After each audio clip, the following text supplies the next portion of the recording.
एक बात अक्सर सुनने में आती है, अतीत को भूलकर आगे बढ़ना चाहिए। पर क्या ये सच में इतना आसान है? आज के इस विश्लेषण में हम इसी बात को गहराई से समझेंगे कि कैसे पुरानी यादें, पुरानी बातें एक भारी बोझ बन जाती हैं जो हमें आगे बढ़ने ही नहीं देती। कभी कभी ऐसा होता है ना कि किसी की सालों पुरानी कही हुई बात आज भी ऐसे दिमाग में गूंजती है जैसे कोई हथौड़ा मार रहा हो। ये एक ऐसा एहसास है जिससे शायद हम सब कभी ना कभी तो जरूर गुजरे हैं। देखिए, बाहर से तो हम सब एक मजबूत चेहरा दिखाते हैं। हम रोज काम करते हैं, मुस्कुराते हैं और सबको यही लगता है कि भाई सब कुछ ठीक है।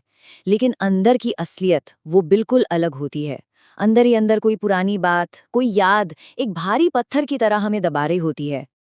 अच्छा, इस बात को और बेहतर ढंग से समझने के लिए चलिए एक छोटी सी चिड़िया की कहानी सुनते हैं। उसकी ना एक बहुत ही अजीब आदत थी।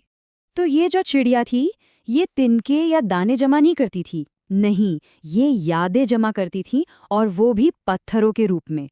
हर अच्छे बुरे अनुभव के लिए एक पत्थर, जिसे वो अपने साथ एक छोटे से थैले में रखती जाती थी। अब उसका लॉजिक भी बड़ा सिंपल था। अगर किसी ने कुछ अच्छा कह दिया तो वो एक सफेद पत्थर उठाकर थैले में डाल देती, ये सोचकर कि ये एक खुशी की याद है।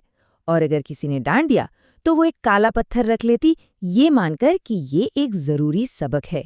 शुरुआत में तो सब ठीक ठाक था, थैला हल्का था और उड़ान में कोई दिक्कत नहीं थी।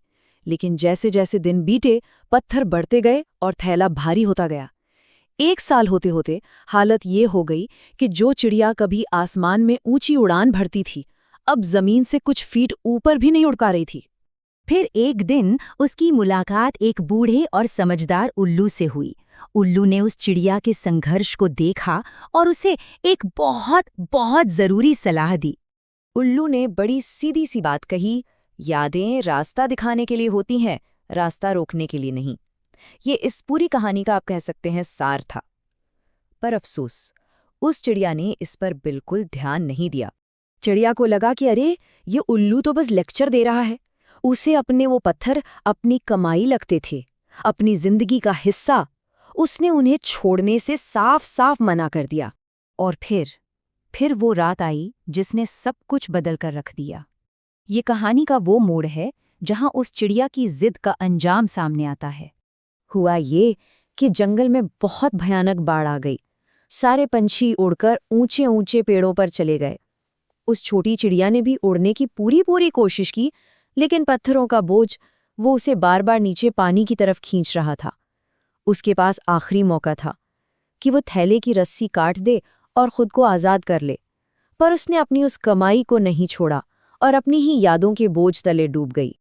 तो सबसे ज़रूरी बात क्या है? उन पत्थरों को कुछ नहीं हुआ, वो तो आज भी वहीं कीचड़ में पड़े होंगे। सिर्फ वो चिड़िया नहीं रही जो उन्हें अपनी जान से ज़्यादा कीमती समझती थी। अब सवाल ये उठता है कि ये कहानी हमारी जिंदगी से कैसे जुड़ती है? क्या इंसान भी अपने कंधों पर ऐसा ही कोई थैला लेकर नहीं घूम रहा? जरा सोचिए इस बारे में। क्या इंसान उस चिड़िया से बहुत अलग है जो पुराने बोझ को ढोते ढोते आगे बढ़ने की अपनी ताकत ही खो देता है? हाँ, हमारे पत्थर शायद अलग दिखते हैं। वो किसी मैसेज के स्क्रीनशॉट हो सकते हैं, किसी बिजनेस में मिली नाकामी की याद हो सकते हैं, या फिर किसी अपने की कही कोई चुभने वाली बात। ये वो एहसास है, वो गिल्ट है जो हमें आगे नहीं बढ़ने देता। अक्सर एक गलतफहमी हो जाती है कि इस दर्द को, इस बोझ को पकड़कर रखने से शायद हम किसी और को सजा दे रहे हैं।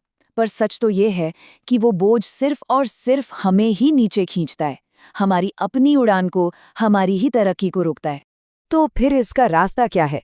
चलिए अब बात करते हैं आज़ाद उड़ान के विकल्प की और देखते हैं कि इस बोझ से कैसे छुटकारा पाया जा सकता है। देखिए, माफ करने का ये मतलब बिल्कुल नहीं है कि हम ये कह रहे हैं कि जो हुआ वो सही था। नहीं, माफ करने का मतलब है कि अब हम उस बोझ को और नहीं ढोना चाहते।